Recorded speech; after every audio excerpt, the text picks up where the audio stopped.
So dear student, this is Sudhir Sahu, your biology mentor, and today we are talking about the plant diversity and plant kingdom lecture number 2. ठीक है, इसमें बेटा हमने पहले बताया कि तीन अलग अलग चैप्टर्स को एक साथ इंक्लूड करके आपको परोसा जा रहा है। बेहतर तरीके से बैठ के खाएंगे तो ज्यादा अच्छा लगेगा। ठीक है, आपकी आंखें स्क्रीन पर और आपका जो ईयर है बेटा टोटली मेरे साउंड पर होना चाहिए, ताकि एक एक लाइन जो मैं बोल रहा हूँ वो आपको क्लियर होते रहे। ठीक है, आज हमको बहुत ही ज्यादा इंपॉर्टेंट जो कि बॉटनी के कोर में काम आता है उसके बारे में हमको डिस्कस करना है, जिसका नाम है बेटा आईसीबीएन। बात कर रहा हूं मैं आईसीबीएन के बारे में, हमको डिटेल यहाँ पे स्टडी करना है और उनके रूल्स के बारे में हमको आज कवर करना है टोटली। तो यहाँ पे क्लियरली बात कर लेते हैं आईसीबीएन क्या है। इनको इंटरनेशनल लेवल पे मान्यताएं कब मिली।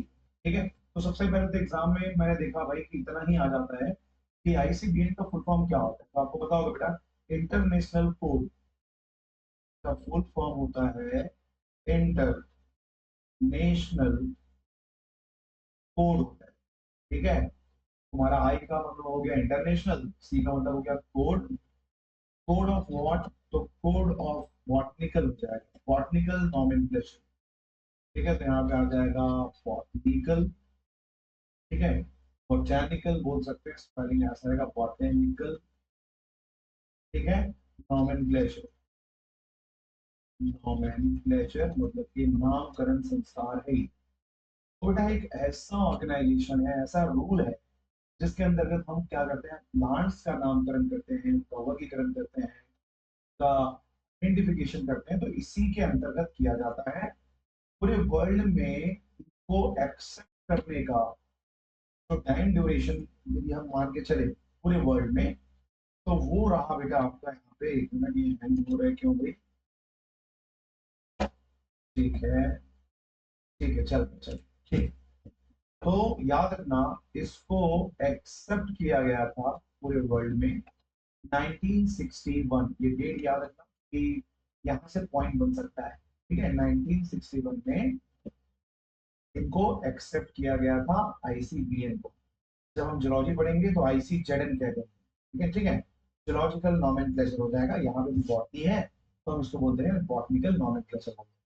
ठीक है, अब ये क्या है यार, आईसीबीएन क्या है? तो मैं बोलूंगा कलेक्शन ऑफ रूल। यहाँ पे हमने रूल बना के रखा है, तो कलेक्शन ऑफ क्या बोल देंगे, रूल्स कह रहे हैं। अब लोग यार नियम किस बात का रूल या किस बात का नियम यदि हम बात कर रहे हैं, तो याद रखना नियम ये है कि हम भाई किसी का नामकरण किस प्रकार करें। ठीक है, साइंटिफिक नॉमेनक्लेचर ऑफ प्लांट, किस बारे में नियम हम बना के रखते हैं, तो याद रखना साइंटिफिक नॉमेनक्लेचर हो जाएगा। ये तुम्हारा हो गया साइंटिफिक, नामकरण को बोलते हैं नॉमेनक्लेचर। ठीक है, साइंटिफिक नॉमेनक्लेचर ऑफ क्या बोल देंगे, आपका आ जाएगा बेटा प्लांट्स। ठीक है, ये हो गया तुम्हारा साइंटिफिक नॉमेनक्लेचर ऑफ प्लांट की बात हो गई।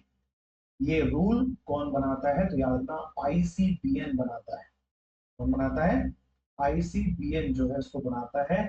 याद रखना पूरे विश्व में, ठीक है, पूरे वर्ल्ड में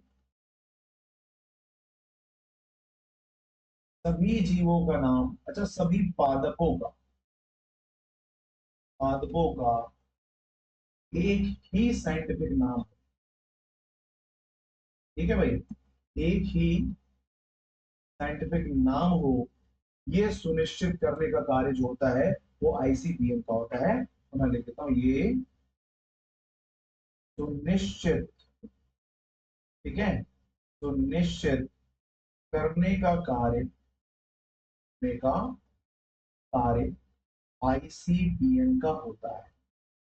ठीक है, या आईसीबीएम के द्वारा होता है, ये आप बोल सकते हैं।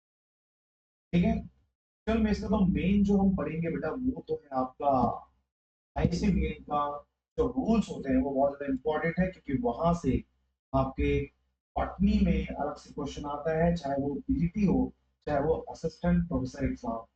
ठीक है, इस वीडियो को हम असिस्टेंट प्रोफेसर के कंसर्न में भी बना रहे हैं ताकि आपको चीजें समझ में आए, और पीजीटी वालों को एक कंटेंट हम प्रोवाइड करेंगे ही।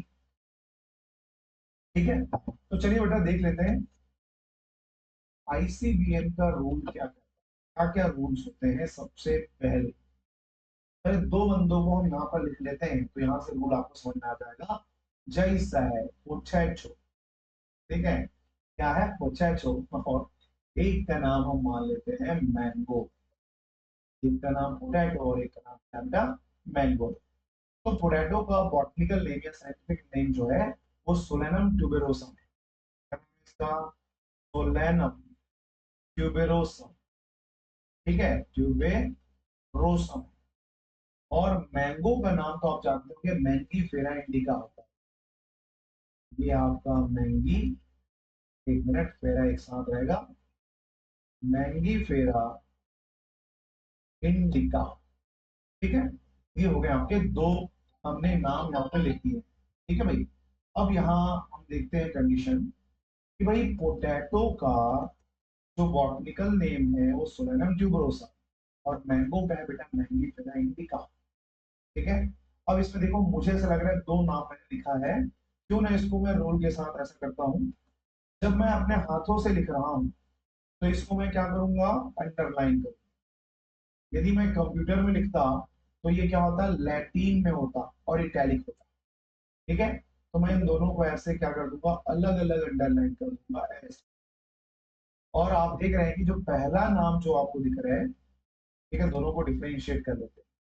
ये आपका पहला नाम है और ये आपका बाद वाला नाम है। ये मैंगी फेरा पहला नाम है और ये आपका बाद वाला नाम है, ठीक है।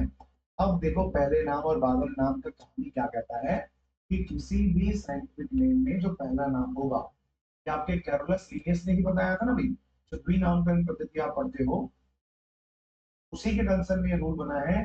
पहला नाम होता है बेटा जेनरिक, क्या होता है, जेनेरिक नेम होता है। पहला नाम जेनेरिक है, यहाँ भी हम लिख देते हैं जेनेरिक, ठीक है। जेनेरिक नेम होता है पहला वाला। जेनेरिक नेम का मतलब ये है कि भाई आप जीनस की बात कर, किसकी बात कर रहे हैं आप, जीनस की बात कर रहे हैं। पहला नाम या तो जीनस है या तो जेनेरिक नेम। दूसरा जो नाम है बेटा उसको हम बोलेंगे स्पेसिफिक एपिथेट, स्पीसीज नेम होता है, इसको हम कहते हैं स्पेसिफिक, ठीक है, एपिथेट्स कहते हैं, ठीक है, एपिथेट कहते हैं। तो यहाँ दोनों जगह पे स्पेसिफिक क्या हो जाएगा, एपिथेट हो जाएगा। यदि ये नहीं समझ में आता तो एक और बोल सकते हैं, पहले जीनस है और दूसरा वाला स्पीसीज, पहला जीनस है और दूसरा वाला स्पीसीज होता है।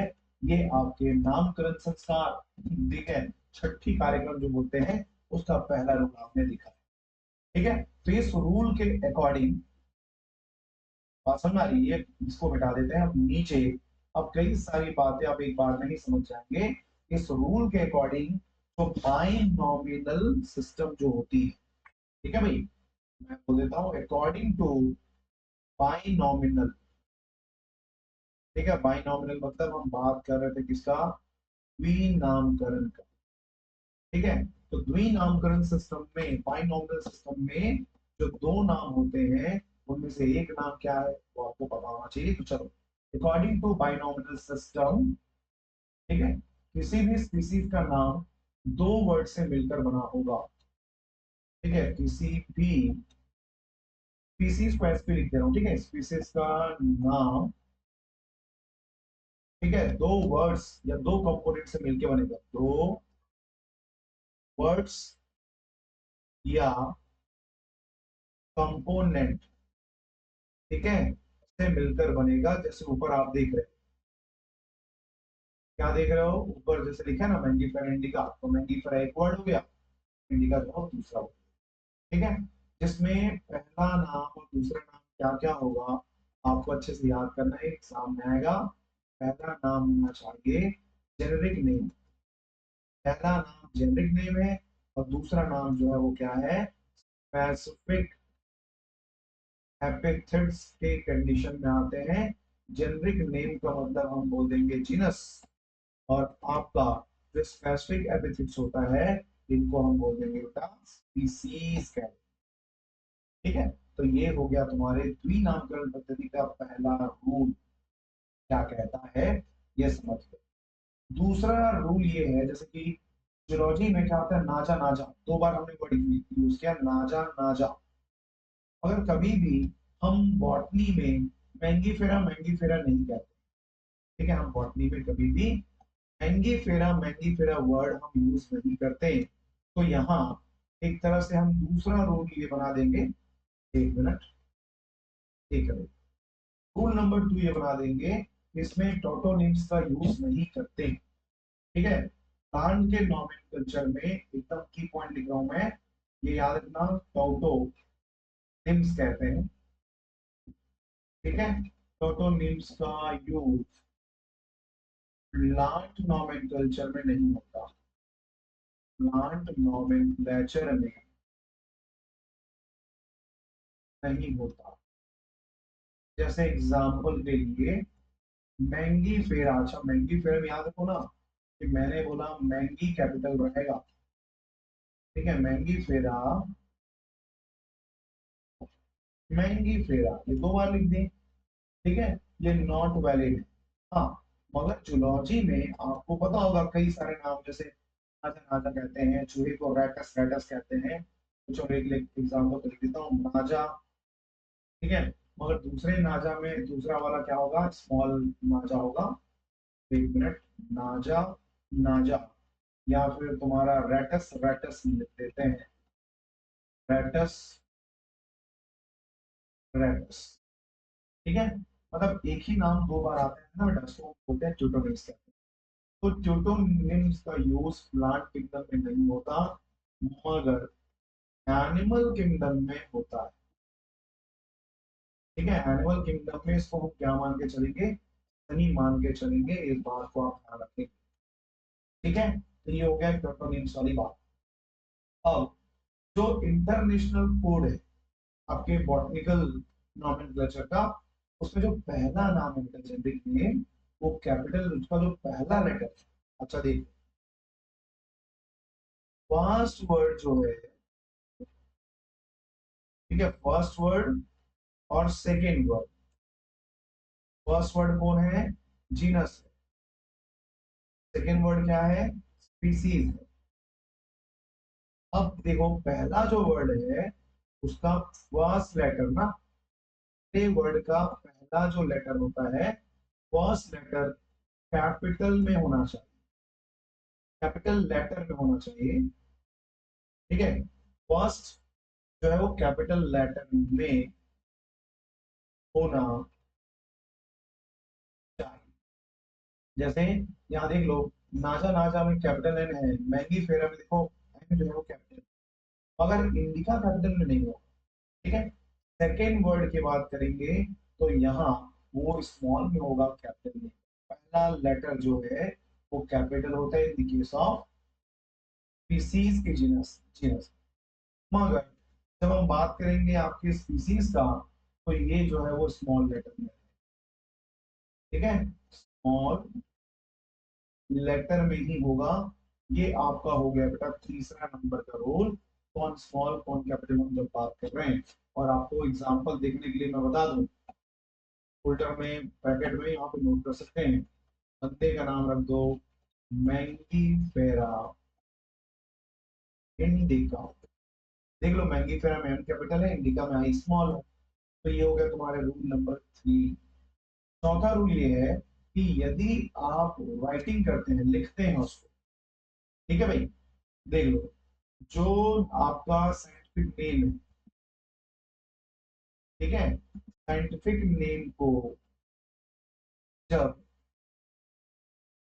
हाथों से लिखा जाए, ठीक है, साइंटिफिक नेम को जब हाथों से लिखा जाए, तो वहां पे टर्म्स एंड कंडीशन होगा। क्या टर्म्स एंड कंडीशन होगा, तो ये अपने हाथों से लैटिन थोड़ी ना लिख पाएंगे, तो इसीलिए जब भी हम इसको हाथ से लिखेंगे तो उसको क्या करना पड़ेगा, सेपरेटली अंडरलाइन करना, जीनस और स्पीसीज को सेपरेटली अंडरलाइन करना पड़ेगा। फिर नाम को हाथों से जब भी लिखा जाए तो जीनस एवं स्पीसीज को अलग अलग, ठीक है, अलग अलग क्या करेंगे, अंडरलाइन करेंगे, अलग अलग अंडरलाइन करना है। ये हो गया बेटा तुम्हारा रूल नंबर 4, अलग अलग अंडरलाइन करेंगे। मगर जब प्रिंटिंग की बात आ जाए, जब आप कंप्यूटर से लिखते हैं, जैसे मैं अपने हाथों से लिख रहा हूँ, मगर जब मैं कंप्यूटर से लिखूंगा तो वहां आपको अंडरलाइन करने की जरूरत नहीं, वहां आपको इटैलिक में लिखना पड़ेगा। ठीक है, इटैलिक में लिखना पड़ेगा, लैटिन ओरिजिन होना चाहिए। तो प्रिंटिंग में एक बात याद रखना, लैटिन ओरिजिन में लिखना है। दूसरी बात, ये कैसा होना चाहिए भाई, तो इटैलिक होना चाहिए। इटैलिक होना चाहिए, तो इटैलिक मतलब होता है तिरछा लिखा होना। ठीक है, तो ये हो गए तुम्हारे रूल नंबर 4। ये चलो आते हैं सामने रूल नंबर 5। ठीक है, तो ये तो हो गई। चलो मान लेते हैं कि किसी की खोजकर्ता का नाम किसके बाद रखेंगे, स्पीसीज की जीनस, स्पीसीज के बाद। ठीक है, ये लो चलो, खोजकर्ता। ठीक है, खोजकर्ता का नाम, यहाँ पे खोजकर्ती हो गया है, एक मिनट। ठीक है, खोजकर्ता का नाम, सेकेंड वर्ड जो होता है, सेकेंड वर्ड जिसको हम कहते हैं स्पीसीज कहते हैं। ठीक है, स्पीसीज के बाद लिखा जाए, जैसे एग्जांपल के लिए मैं बता दूं, मैंगो ही लेते हैं, सबसे अच्छा है। ठीक है, मैंगी फेरा और इंडिका को अपन ने स्मॉल में लिखा, इंडिया लिख दिया मैंने, मेरा भारत महान। ठीक है, इंडिका होता है, मैंगी फेरा इंडिका होता है, और साइंटिस्ट का नाम जैसे लीनियस है, तो हमने यहाँ पे लिख दिया क्या, लिन लिख दिया। नहीं करना, मैं बस बताने के लिए कर, यहाँ पे देख लो, मैंगी फेरा इंडिका लिन, इस तरीके से वहां पे क्या हो जाएगा, नाम हो जाएगा। ठीक है, साइंटिफिक नेम को ना तो अपन अंडरलाइन करेंगे, ना ही इटैलिक में लिखेंगे, पर सिंपली रोमन वर्ड में अपने को लिखना है। ठीक है, यदि कुछ भी नहीं कर रहे हैं साइंटिफिक नेम को, तो ना तो अंडरलाइन करेंगे ना तो इटैलिक करेंगे, जब लिखा जाता है तो रोमन वर्ड में लिखा जाता है, एक बार आपको पहले बता दूं। ठीक है, साइंटिफिक नेम जो है वो लैटिन से डिराइव होना चाहिए, छठवां रूल। ठीक है, साइंटिफिक नेम, साइंटिफिक जो नेम है वो डिराइव होना चाहिए कहां से, लैटिन से या फिर ग्रीक लैंग्वेज से। तो साइंटिफिक नेम लैटिन से या ग्रीक से ओरिजिन हुआ होना चाहिए, ओरिजिन हुआ हो। ठीक है, हालांकि मेनली क्या है तो याद रखना, यूजुअली ये आपका ज्यादा आंसर सही रहेगा। ठीक है, मेनली लैटिन ही लिखोगे ज्यादा अच्छा रहेगा। यदि दोनों नाम दे दिया, लैटिन दे दिया ग्रीक दे दिया, तो क्या करोगे, तो आपको लैटिन याद रखना, ग्रीक भूल जाओगे चलेगा। ठीक है, तो ये हो गया बेटा 5 से 6 नियम अबाउट दी आईसीबीएम या बाई नॉमिनल नॉमेनक्लेचर की बात। ठीक है, जब हम बात करते हैं ट्राइनॉमिनल सिस्टम, तो ट्राइनॉमिनल सिस्टम में भी आपका वही आ जाएगा। ठीक है, मतलब इस रूल के अकॉर्डिंग यदि हम बात करें, according to this rule, according to this rule, सबसे पहले तुमने बाइनाम, जो बाइनॉमिनल था उसमें क्या क्या था बेटा, एक था जेनेरिक। ठीक है, एक क्या था, जेनेरिक नेम था। दूसरा क्या था, दूसरा वाला जो है स्पीसीज था, या स्पेसिफिक एपिथेट्स कह सकते हैं, स्पीसीज नेम था। अब आ गया तीसरा। ठीक है, अब आ गया क्या, तीसरा आ गया। तीसरे की बात करेंगे तो यहाँ पे आ जाएगा सब स्पेसिफिक, क्या आ जाएगा, सब स्पेसिफिक एपिथेट्स आ जाएगी। यही नया है तो इसको अच्छे से बता रहा हूँ, एपिथेट्स मतलब वैरायटी आ जाएगी, वैरायटी आ जाएगी। अब वैरायटी के लिए अपन ना बात कर लेते हैं, तीन बंदे की बात कर, ठीक है। एक हम बात कर लेते हैं बेटा कॉलीफ्लावर का। ठीक है, कॉलीफ्लावर। ठीक है, एक उसके भाई के बात कर लेते हैं कैबेज। ठीक है, बंद गोभी बोल सकते हैं। एंड एक हम बात करते हैं नोल एंड नोल का। ठीक है, नोल एंड नोल। ये 3 ऐसे प्लांट जिसका नाम देखो, ठीक है, तीनों के तीनों का साइंटिफिक नेम सेम है, देख लो, ब्रेसिका ओलेरेसी, ठीक है, तीनों का नाम सेम टू सेम लिख रहा हूं, ध्यान देना। इन तीनों का नाम क्या है? तो तुम्हारा ब्रेसिका, ठीक है, ओलेरेसी बोल सकते हैं। तो ये हो गया तुम्हारा ओलेरेसी, CEA करते हैं ना बेटा यहाँ पे, तो ओलेरेसी। अब ब्रेसिका ओलेरेसी तो सब में कॉमन है, क्यों ना इसको बॉक्स में पैक कर दें बढ़िया से ऐसा। ब्रेसिका ओलेरेसी को हमने बॉक्स में पैक कर दिया है।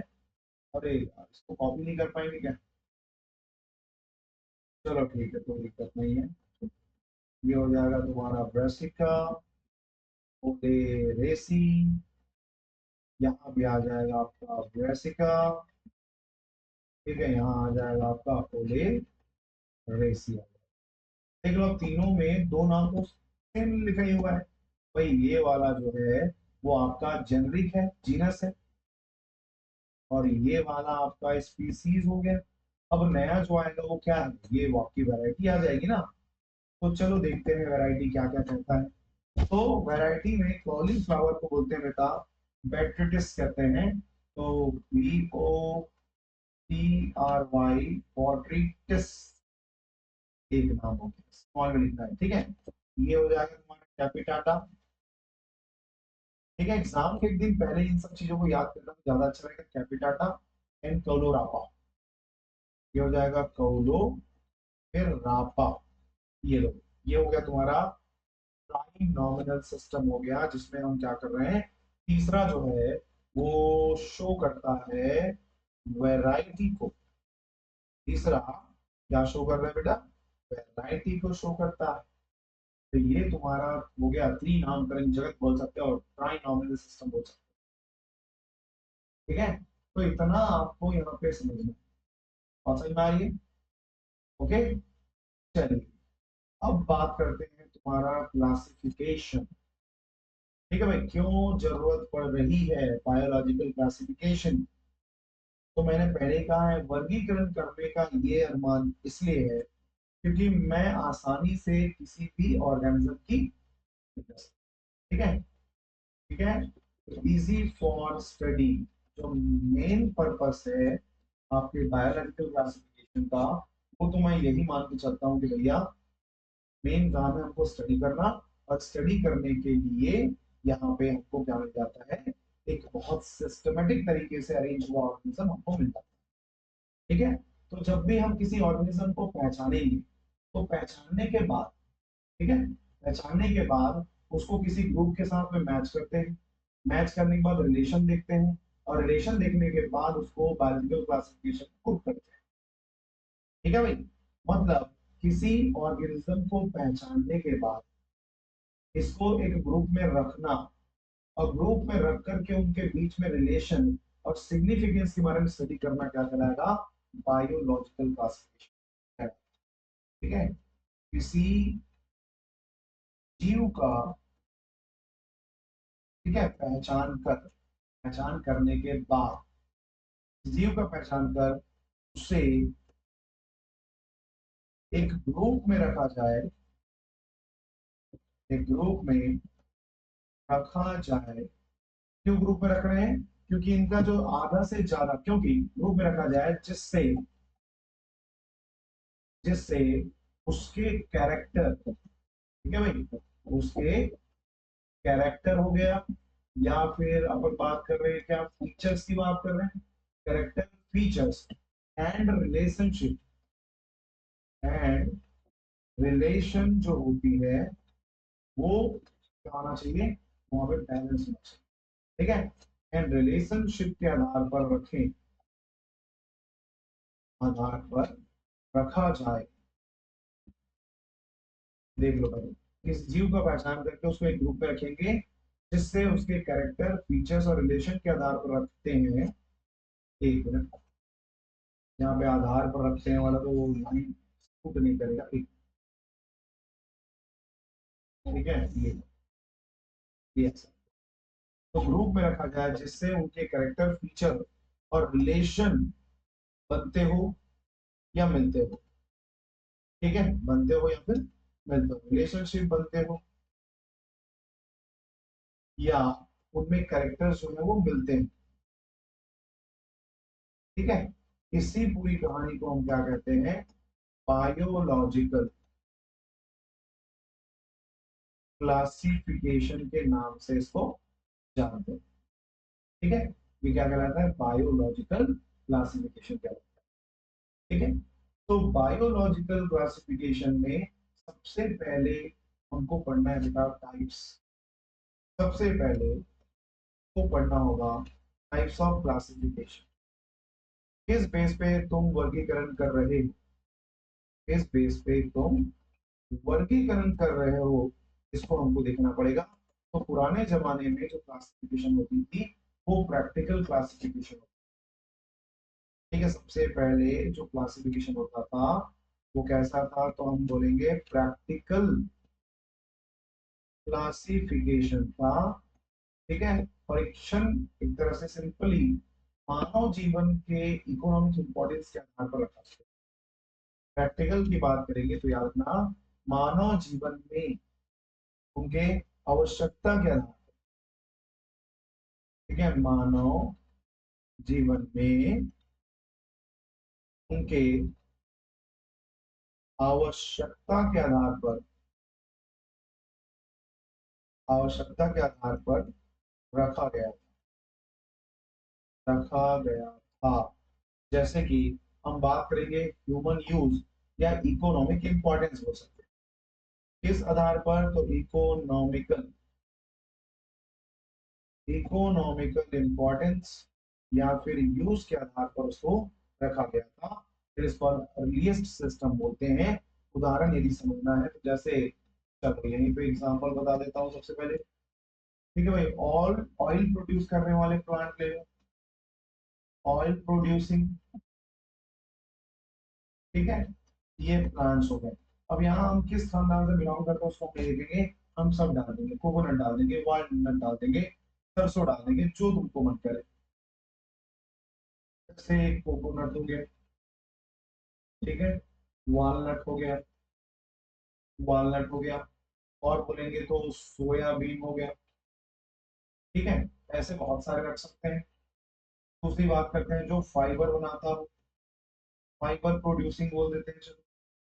ऐसा प्लांट जो फाइबर प्रोड्यूस करता हो उसको हम अलग कैटेगरी में रखते हैं, एक साथ रखती है, जैसे जूट और कॉटन, जूट हो गया, कॉटन हो गया, इन सबको हम एक साथ रख सकते हैं।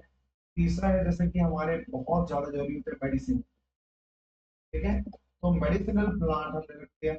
और यार मेडिसिनल प्लांट तो बहुत सारे आप जानते हैं, ठीक है, जैसे हम नॉर्मली तुलसी बोल देंगे, ठीक है, रोल्फिया बहुत ज्यादा इंपॉर्टेंट, ठीक है, ये लो चलो, रोल्फिया ले लो।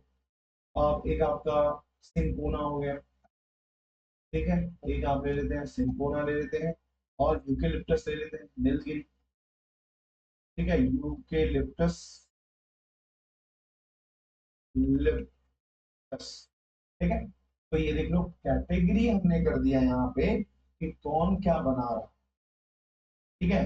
अब जैसे टर्मरिक को कहाँ रखना है समझ में आएगा, क्योंकि टर्मरिक तो भैया मेडिसिनल भी है और मसाले में भी यूज होता है, मल्टी यूजेस ऑफ प्लांट होती है, तो उसमें थोड़ा सा कंफ्यूजन हो गया भाई।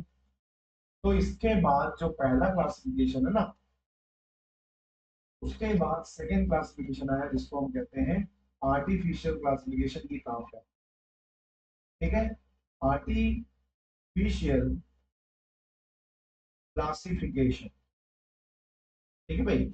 अब आर्टिफिशियल क्लासिफिकेशन की यदि हम बात करें तो यहाँ पे एकदम सीधा क्लियर कर समझना पड़ेगा, ये आर्टिफिशियल जो क्लासिफिकेशन है, एक कहीं ना कहीं कार्लस लिनियस ने इसको बताया हुआ था, पता होगा, एक या दो मार्फोलॉजिकल कैरेक्टर के बेस पे वर्गीकरण किया जाता है, ठीक है। यहाँ पे सिंपली लिख दे रहा हूँ, एक या दो आकारिकी या मार्फोलॉजिकल, ठीक है, मार्फोलॉजिकल कैरेक्टर, ठीक है, के आधार पर वर्गीकरण, ये तुम्हारा आर्टिफिशियल कहलाएगा, जिसमें प्लांट को एक दो बाहरी आकारिकी को देख करके हम करते हैं। ठीक है, इसमें ओवरऑल मॉर्फोलॉजी नॉट कंसिडर ना भाई। इसमें यदि मैं ओवरऑल मॉर्फोलॉजी की बात करूं तो पूरे को कंसिडर नहीं करते, नॉट कॉन्सिडर। ठीक है, कंप्लीट मॉर्फोलॉजी हमको नहीं लिखना है, एकदम सस्ता सुपाल है। आर्टिफिशियल में एक दो मॉर्फोलॉजिकल कैरेक्टर के बेस पे हमने करना है। जैसे कि एग्जाम्पल, इसको आप समझ जाओगे, हमारे जो लीनियर स्ट्रक्चर है ना अभी, जिसको आप लीनियस कहते हैं, तो लीनियर स्ट्रक्चर ने क्या किया था, पूरे प्लांट किंगडम को स्टेमन के आधार पर 24 क्लासेस में डिवाइड कर। लीनियस ने पूरे प्लांट किंगडम को, पूरे प्लांट किंगडम को किस आधार पर, तो याद रखना, स्टेमन के आधार पर, स्टेमन के आधार पर। ठीक है, इन्होंने 24 क्लासेस, अब दो चीजें याद करना है। ठीक है भाई, 24 क्लासेस में वर्गीकृत किया था।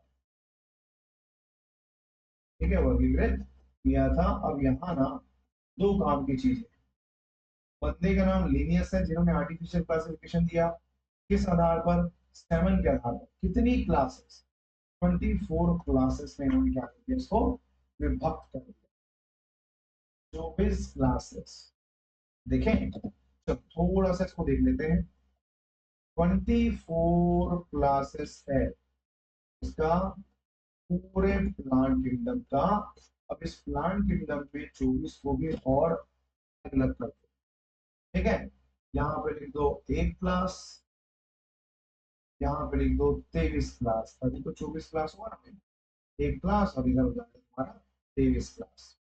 ठीक है, अब इसमें से ना 24 में से जो हमने हटाया ना भाई, 23 कर दिया ना, तो याद रखना, जो आपका प्लांटेरम था उसको इन्होंने 24 क्लासेस में डिवाइड किया, जिसमें से एक आ जाएगा आपका फेनेरोगाम और एक आ जाएगा आपका क्रिप्टोगेनिया। फेनेरोगाम में टोटल यदि आप देखेंगे, ठीक है, यहाँ पे अपन यदि डिटेलिंग कर दें इसको, तो यहाँ ना फेनेरोग्राम को लिख देता हूँ, चलो ये आपका आ जाएगा फेनेरो। ठीक है, फेनेरो गैम्स, और ऊपर जो एक क्लास है वो आ जाएगा आपका क्रिप्टो आ जाएगा। ठीक है, क्रिप्टोगेमिया या क्रिप्टो गेम्स कहेंगे, तो क्रिप्टोगेमिया लिख देता हूँ। ठीक है, 23 क्लासेस को अलग रखा है और क्रिप्टोगेमिया को अलग रखा है।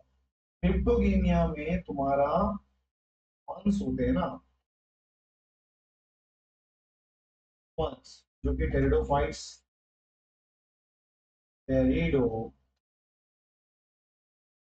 को इन्होंने अलग रखा और पूरे को 23 क्लास में एक साथ कर दिया, जिसमें तुम्हारा प्लांट है, एल्गी है, फंजाई है, मॉसेस है। इसमें तुम्हारे प्लांट्स हैं, एल्गी है, मॉसेस है, ठीक है, फंजाई है, इसको भी ऐड कर दिया। यहाँ पे सबको इन्होंने एक साथ 23 अलग अलग क्लासेस में डाला। ठीक है, तो एक आ गया आपका फेनोन गेम्स, जिसमें जिम्नो एनजीओ हो जाएगा, और पेरिडोफाइट्स जो है वो अलग कर दिया था, जिसको क्रिप्टो गेम कहते हैं। ठीक है, तो ये तुम्हारे आर्टिफिशियल क्लासिफिकेशन की बात है। ठीक, कैरोलस लिनियस ने किस आधार पर इसको वर्गीकृत किया था, स्टेमन पर। स्टेमन की बात कर रहे हैं, मतलब 4 पॉइंट एक और क्वेश्चन आ सकता है कि किस आधार पर, किस आधार पर वर्गीकरण हुआ है। तो आपको पता है स्टेमन के आधार पर हुआ, और यदि स्टेमन ना हो तो याद रखना सेक्चुअल क्लासिफिकेशन। क्या है, सेक्चुअल क्लासिफिकेशन के आधार पर हमने इसको दो भागों में बांटा है, जिसके बारे में आप सामने स्क्रीन पर दिख रहे हो, नोट कर।